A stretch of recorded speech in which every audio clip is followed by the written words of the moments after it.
Online cooking শোর পক্ষ থেকে এখন যারা আমাদের এই অনুষ্ঠানটা দেখছেন সবাইকে অনেক শুভেচ্ছা জানিয়ে আজকে রান্নার আয়োজন শুরু করব। আজকে রূপতুষ ডাইনারের রান্নাঘরে আপনাদের জন্য রান্না হবে খুদের ভাত। এটাকে অনেক সময় ব্রোকেন রাইসও বলা হয়ে থাকে।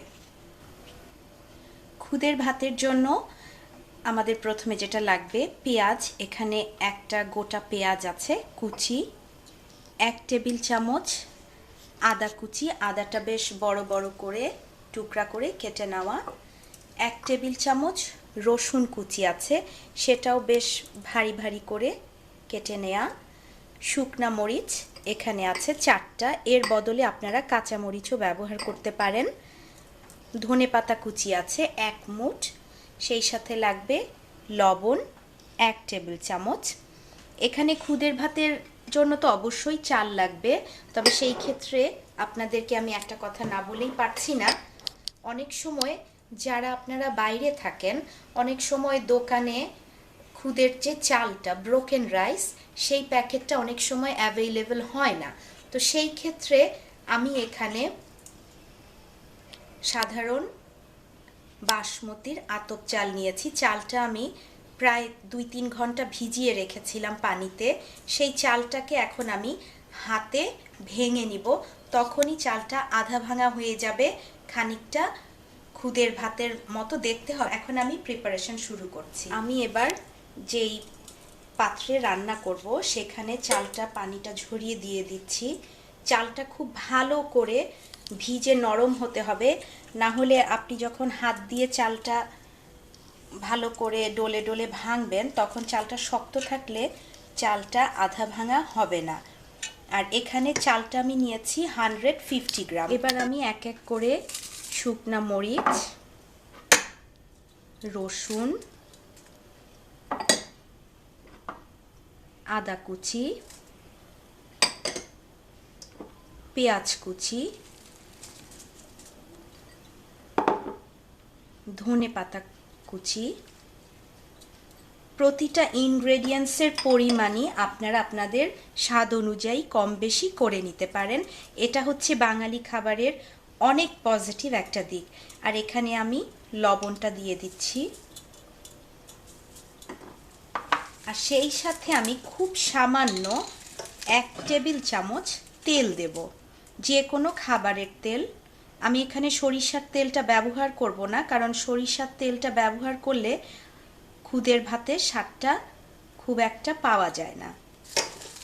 এবার আমি সমস্ত জিনিসগুলো একসাথে হাতে মাখিয়ে ফেলছি।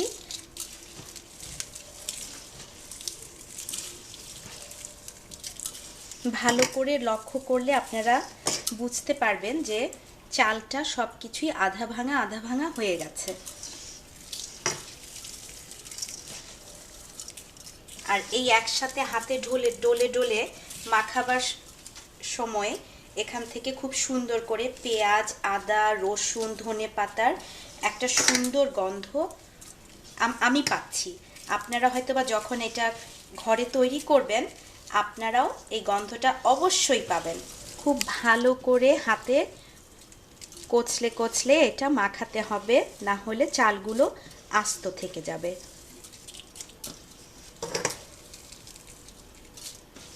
যেহেতু এই আতপ চালটাতে আমি অনেকক্ষণ পানি দিয়ে ভিজিয়ে রেখেছিলাম, সেই জন্য এটা রান্নার সময় বেশি পানি লাগবে না, এবং রান্না করার পানিটা অবশ্যই গরম হতে হবে, তাহলে চট করে এটা তৈরি হয়ে যাবে।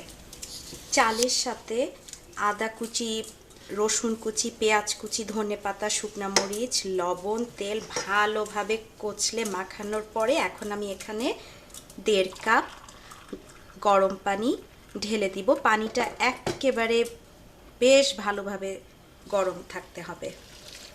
1 কাপ, এখানে অবশ্য কাপ না বলে একটু মাঝারি সাইজের মগ বলাই ভালো।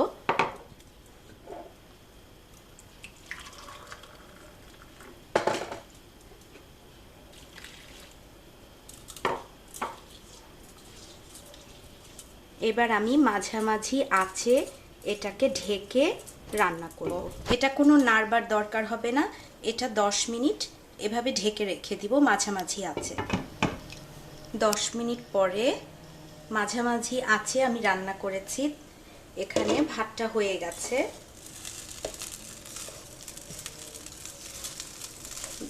হ্যাঁ, ভাতটা খুব সুন্দর করে হয়ে গেছে এবং আমি খুব সুন্দর একটা কাঁচা শুকনা মরিচের, রসুন, আদা, ধনেপাতা সব কিছুর একটা সুন্দর গন্ধ পাচ্ছি।